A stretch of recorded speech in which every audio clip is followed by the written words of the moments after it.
चतुर दादी। एक सेठ था, वो बहुत कपटी और लालची था। रामपुर गांव में उसकी इकलौती रिश्तेदार एक काकी रहती थी। काका का निधन हो गया था।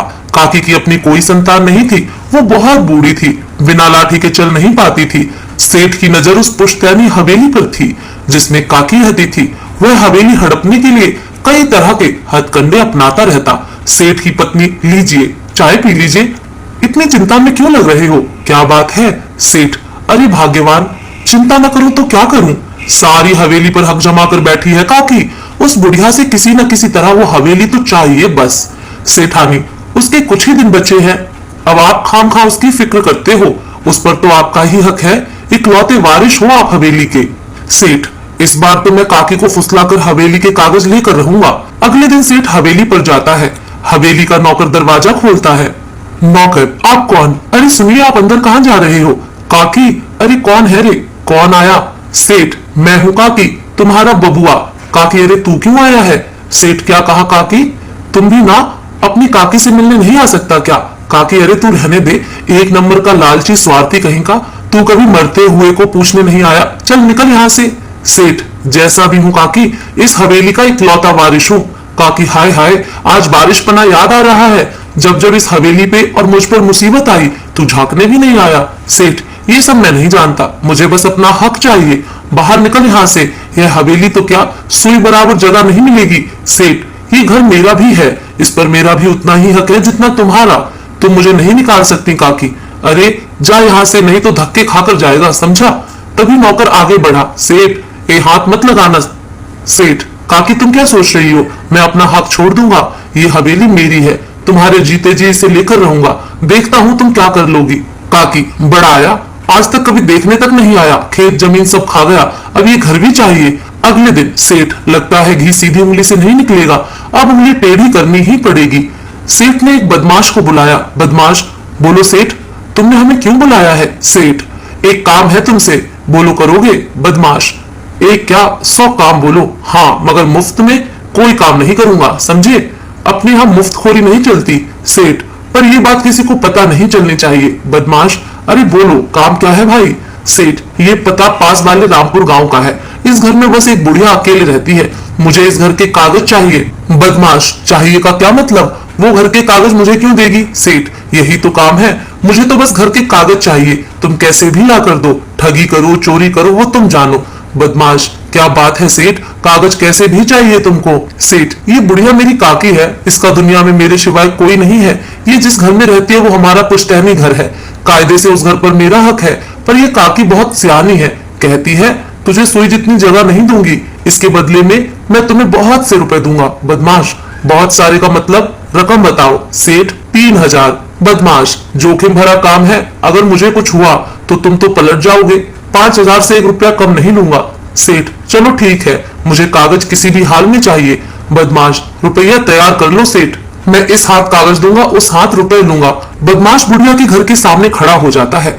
तभी हवेली का नौकर जल्दी जल्दी में हवेली से बाहर निकलता है। बदमाश, अरे ये तो बहुत बड़ी हवेली है, नौकर तो एक ही लग रहा है, बुढ़िया की कमर भी झुकी हुई है, चोरी आसानी से हो जाएगी। नौकर थैला लिए घर से बाहर निकला। बदमाश, इससे कुछ और पता करता हूँ। बदमाश, ओ भाई जरा सुनो तो, इतनी जल्दी में कहाँ जा रहे हो? नौकर, तुम कौन, पहचाना नहीं? बदमाश, अरे मैं दूसरे गांव में रहता हूँ, आज ही यहाँ काम पर आया हूँ, यहाँ खाने पीने की दुकान कहाँ है? नौकर, सामने सीधे निकल जाओ, थोड़ी दूरी पर है। बदमाश, अरे वो तो बंद पड़ी है, कोई और बता दो। नौकर, देखो भैया, अभी मैं बहुत जल्दी में हूँ, वरना आखिरी बस निकल जाएगी, मेरी भतीजी की शादी है, वहां जाना जरूरी है। बदमाश, आज वही रहोगे? नौकर, हाँ, कल शाम से पहले तो नहीं आ पाऊंगा, चलो अब चलता हूँ। नौकर के जाने के बाद बदमाश नौकर भी नहीं है, सही मौका है, आज रात ही सेठ का काम निपटाता हूँ। अंधेरा होने पर बदमाश खिड़की से घर में घुस गया। बदमाश, बाप रे, बुढ़िया ने इतना अंधेरा कर रखा है कि अपना हाथ भी न दिखे। चलते चलते ही वो रसोई में पहुंचा। बदमाश, लगता है नौकर बेचारा कल तक का खाना बना के गया है, सब मैं खाऊंगा। उसने जी भरकर खाना खाया। बदमाश, अब रास्ता एकदम साफ है, वो मरियल बुढ़िया तो बिना लाठी के चल भी नहीं पाती, मेरा क्या बिगाड़ लेगी? अब आराम से कागज ढूंढूंगा। वो एक कमरे में गया, वहां तिजोरी थी, उसने पिन से तिजोरी खोलने की कोशिश की। बदमाश, अरे पूरी पिन टेढ़ी हो गई पर ताला टस से मस नहीं हो रहा है, ये अपनी चाबी के बिना नहीं खुलेगा। चाबी चाबी चाबी। उसने यहाँ वहां देखा तो हाथ से एक मूर्ति टकराकर जोर से गिरी। काकी, अरे रमैया, ये आधी रात को क्या लगा रखा है, सोने भी नहीं देता। बदमाश, इस बुढ़िया की याददाश्त बहुत कमजोर है, भूल गई आज तो नौकर घर पर है ही नहीं। क्या करे बेचारी, बुढ़ापा जो है। थोड़ी ही देर बाद काकी, अरे मैं तो भूल ही गई, ये रमैया तो भतीजी की शादी में गया है। रमैया तो क्या, आज तो कोई भी नहीं है। फिर ये आवाज, शायद मेरा भ्रम है। बदमाश चाबी ढूंढते हुए अलमारी से टकरा गया, उस पर रखा सामान उसके सिर पर गिर गया। बदमाश, हाय मेरा सिर, मैं तो मर गया। काकी, आज तो पक्का चोर घुस गया, अब क्या करूं। बदमाश, यहाँ चाबी नहीं है, जरूर बुढ़िया के कमरे में होगी, वहां जाना होगा। बुढ़िया कुछ सोचने के बाद, रमैया, अरे ओ रमैया, कहाँ मर गया, सुनाई नहीं देता क्या। बदमाश, ए बुढ़िया, पगला गई है, आधी रात को चिल्ला रही है। बुढ़िया, रमैया, ओ रमैया, थोड़ा पानी ले आ, प्राण निकल रहे हैं। मरती बुढ़िया को 2 बूंद पानी पिला दे, तुझे पुण्य मिलेगा। बदमाश, अरे ये ऐसे ही जागती रही तो मैं इसके कमरे से चाबी कैसे लूंगा। आइडिया। रसोई में जाकर उसने 1 गिलास पानी में 1 गोली डाली। बदमाश, ये पानी पीकर बुढ़िया सुबह तक आराम से सोती रहेगी और मैं अपना काम आराम से कर लूंगा। बुढ़िया, रमैया, थोड़ा पानी ले आ, प्राण निकल रहे हैं रे। मरती बुढ़िया को 2 बूंद पानी पिला दे, तुझे पुण्य मिलेगा। बुढ़िया, नौकर की आवाज में, आया काकी। बुढ़िया, रमैया की आवाज में बोल रहा है दुष्ट, आ तो तुझे बताती हूँ। बुढ़िया ने पास पड़ी लालटेन का तेल दरवाजे की दहलीज पर फैलाकर गिरा दिया और लाठी लेकर दरवाजे के पीछे खड़ी हो गई। जैसे ही बदमाश ने दहलीज पर कदम रखा, फिसल कर गिर पड़ा और बुढ़िया उसे लाठी से मारने लगी। बुढ़िया, चोर चोर चोर, काके के घर में चोर घुस गया। गांव वालों ने आकर बदमाश को पकड़ लिया। सुबह पंचायत में सेठ को भी बुलाया गया। सेठ ये चोर भी ना एक काम ढंग से नहीं कर सका, अब कहीं ये सब कुछ सच सच ना उगल दे। मुखिया, कल रात काके के घर में ये चोर घुस गया, वो तो शुक्र है कि इसने थोड़ी सूझबूझ दिखाई, अगर कोई ऊंच नीच हो जाती तो। सेठ, आप कहना क्या चाहते हो मुखिया जी। मुखिया, यही कि काकी का यूं अकेले रहना ठीक नहीं, तुम इसे अपने साथ रखो। सेठ मन में, काकी मेरे साथ आ जाए तो मैं इस हवेली को ऊंची कीमत पर बेचकर शहर जाकर आराम की जिंदगी जीऊंगा। सेठ, हाँ हाँ क्यों नहीं, ये चले मेरे साथ, मैं इनका पूरा ध्यान रखूंगा। बुढ़िया, मुखिया जी मुझे नहीं रहना इसके साथ। मुखिया, इसके सिवा तुम्हारा कोई है भी तो नहीं। बुढ़िया, पिछले साल जब मैं बीमार हुई थी तब भी आपने यही कह के मुझे इसके यहाँ भेजा, देखभाल करना तो दूर, रोटी कपड़े तक को मोहताज कर दिया था मुझे। ये और इसकी पत्नी मेरे साथ नौकरों से भी बुरा व्यवहार करते थे, अपमान सहने से तो अकेले रहना अच्छा है। वैसे भी इसे बस हवेली चाहिए। मुखिया, ठीक है।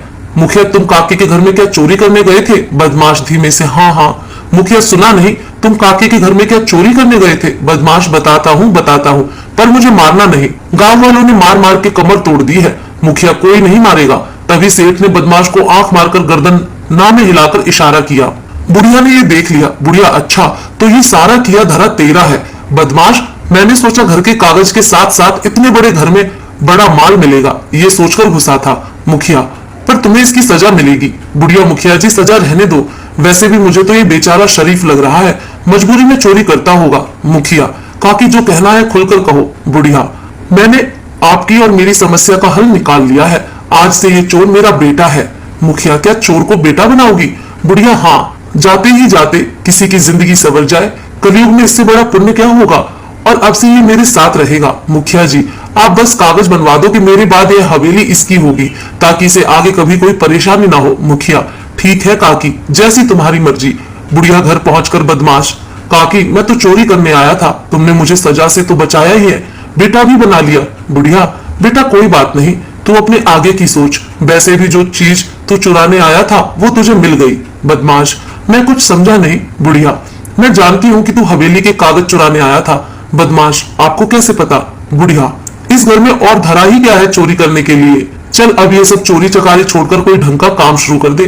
दूसरी तरफ सेठ, बाजी उलट गई, अब हवेली हाथ से चली जाएगी, और इस बदमाश ने कहीं मेरा सच बता दिया तो गांव से हुक्का पानी बंद हो जाएगा, पुलिस ने रपट कर दी तो ना कुछ करना पड़ेगा। सेठ ने बदमाश को एक सुनसान जगह पर मिलने के लिए बुलाया। सेठ, तुमने किसी को कुछ बताया तो नहीं, ये लो पैसे, हवेली के कागज मुझे दे दो और चुपचाप कहीं और चले जाओ। बदमाश, कौन से कागज, वो हवेली मेरी माँ की है, उनकी ही रहेगी। सेठ, ओ माँ बेटा बोल दिया तो तेरी माँ हो गई। बदमाश, हाँ, और मैं उनके साथ ही रहूंगा, तुम उन्हें तंग करने की सोचना भी मत। सेठ, तुझे क्या लगता है मैं तुझे वो हवेली इतनी आसानी से लेने दूंगा, वो बस और बस मेरी है, समझा। बदमाश, मुझे हवेली नहीं चाहिए, पर जब तक माँ नहीं चाहेगी मैं तुम्हें भी नहीं लेने दूंगा। सेठ, देख ज्यादा बल मत, अपनी औकात मत भूल, समझा। तुझे मैंने वहां हवेली के कागज चुराने के लिए भेजा था, वो कागज मुझे लाकर दे और यहाँ से दूर चला जा। तभी पेड़ों के पीछे छिपी बुढ़िया ताली बजाते हुए सामने आई। उसके साथ मुखिया और गांव वाले भी थे। सेठ, तूने मुझसे चालाकी की। बुढ़िया, ये पराया होकर भी अपना बन गया, पर तुम अपने होकर भी कभी अपने नहीं बन पाए। मुखिया, अरे तुम तो बहुत गिरे हुए इंसान हो भाई, तुम्हारी सजा पंचायत बताएगी। अरे ले चलो इसे, इसकी हेकड़ी निकालनी पड़ेगी। सब कुछ होते हुए भी एक बेसहारा बुढ़िया को तंग करता है, ऐसी नालायक औलाद किसी की ना हो। इसके बाद पंचायत ने सेठ का हुक्का पानी बंद कर दिया और दूसरी तरफ बदमाश काकी का बेटा बनकर काकी के साथ खुशी खुशी हवेली में रहने लगा। तो दोस्तों, आपको ये कहानी कैसी लगी कमेंट करके जरूर